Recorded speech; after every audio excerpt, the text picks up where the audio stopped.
For 25 years, I lived a double life.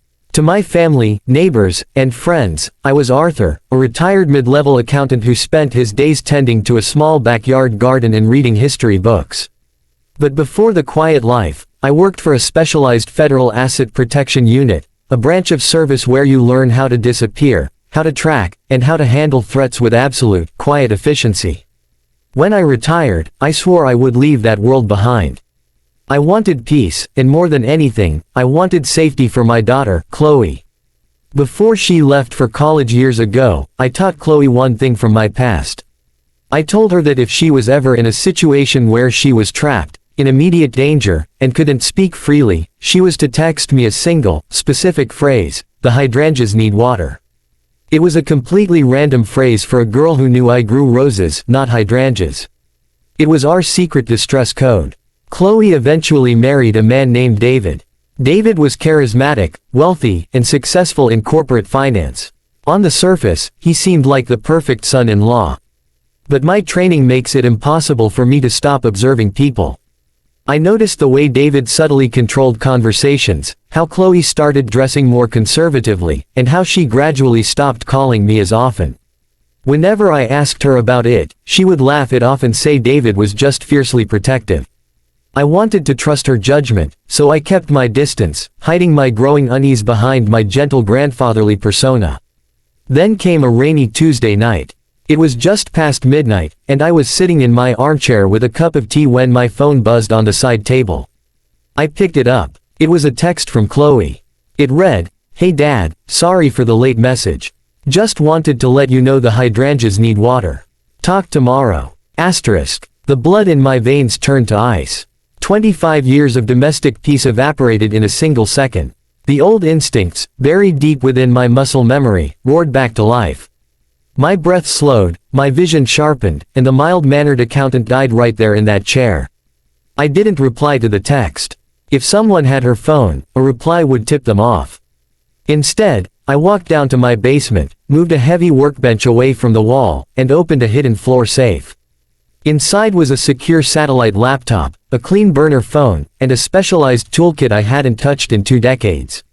Within 5 minutes, I had bypassed the standard encryption on Chloe's phone GPS. Her signal wasn't at their upscale downtown penthouse. It was pinging from a remote, unfinished smart home property David's company owned 40 miles outside the city. I drove through the pouring rain, the speedometer climbing, my mind analyzing the layout of the property from memory of the blueprints David had once arrogantly shown off at Thanksgiving. When I arrived, the massive, half-built modern house stood dark against the tree line. David's luxury SUV was parked crookedly in the driveway. I approached the house silently, utilizing the blind spots of the property's security cameras. Finding a side window with a temporary latch, I slipped inside without making a sound. The house was freezing and smelled of raw drywall and concrete. As I moved down the hallway, I heard voices echoing from the lower level. David's voice was loud, laced with alcohol and a dangerous, volatile rage. "You think you can just walk away from me?" David snarled. "Everything you have is because of me. You aren't leaving this house until you sign the financial waivers." "David, please," Chloe sobbed. I could hear the sheer terror in her voice, and it tore at my soul, but I forced my emotions into a steel box. "Anger makes you sloppy. I needed to be precise. Let me go home. You're hurting me." I reached the top of the basement stairs and looked down. David had Chloe cornered against a concrete pillar. He had her phone in his hand, tossing it onto a nearby table, and his grip was tight on her wrist. He was spiraling, completely unaware that the shadows around him were no longer empty. I stepped onto the stairs and deliberately let my boot heavy step against the wood. David spun around, his eyes bloodshot, his face contorting in anger. "Who the hell is out there?" he shouted, reaching into his jacket pocket. I walked down the stairs calmly, stepping into the dim light of the single halogen bulb hanging from the ceiling. When David saw my face, his anger momentarily turned into absolute confusion. "Arthur." David blinked, letting go of Chloe's wrist. He actually laughed, a mocking, arrogant sound. "How did you get here? What are you doing, old man? Go back to your garden. This is between me and my wife." Chloe ran toward me, crying, hiding behind my shoulder. I put an arm out to keep her behind me, my eyes never leaving David's. "David," I said. My voice wasn't the warm, shaky voice of the gentle old accountant he knew. It was flat, resonant, and completely devoid of human warmth. "You are going to step away from my daughter, place your car keys on that table, and sit on the floor with your hands behind your head." David stared at me, astonished by my tone. Then his arrogance took over again. He pulled a small, compact handgun from his jacket pocket and pointed it directly at my chest. "You've lost your mind," David sneered. "You think you can come into my property and dictate terms to me? I'll rid myself of both of you tonight and call it a home invasion." He was holding the gun poorly, his finger trembling on the trigger, his weight shifted entirely onto his back foot. He was an amateur playing at being a monster. "You have exactly 3 seconds to lower that weapon, David," I said softly. "Or what, old man? You'll spreadsheet me to death." David jeered, taking a step forward. Before he could even finish the breath, I moved. To David, it must have looked like a blur. I closed the distance between us in a fraction of a second. My left hand struck his wrist, deflecting the barrel of the gun away from Chloe and me, while my right palm drove hard into his sternum, knocking the wind completely out of his lungs.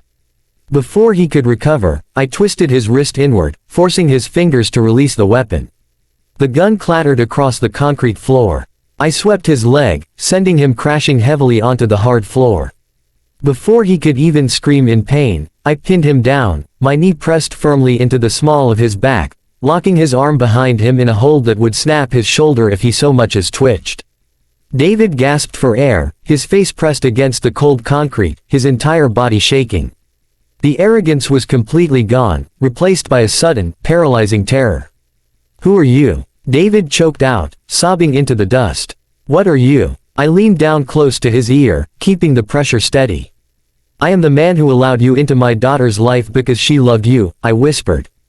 "And I am the man who will make you vanish from this earth without a single trace if you ever look in her direction again. Do you understand me, David?" "Yes, yes, I understand. Please," he whimpered. I let him up, kicking his gun into the dark corner of the basement. I retrieved Chloe's phone and her coat, keeping my eyes fixed on David as he curled into a pathetic ball on the floor, weeping from fear.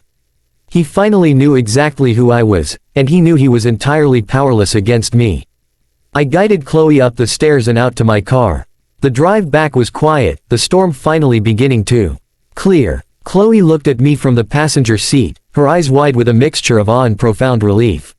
She didn't ask about the safe, the tracking, or the combat. She just reached across the console and took my hand. David filed for an uncontested divorce the very next week, waiving every single claim to their shared assets and fleeing the state. He never spoke to Chloe again, and he never dared to look back. As for me, the safe is locked up tightly once more. I am back in my garden, checking on my roses, living the quiet life. But Chloe knows, and David knows, that if the hydrangeas ever need water again, the accountant will be ready.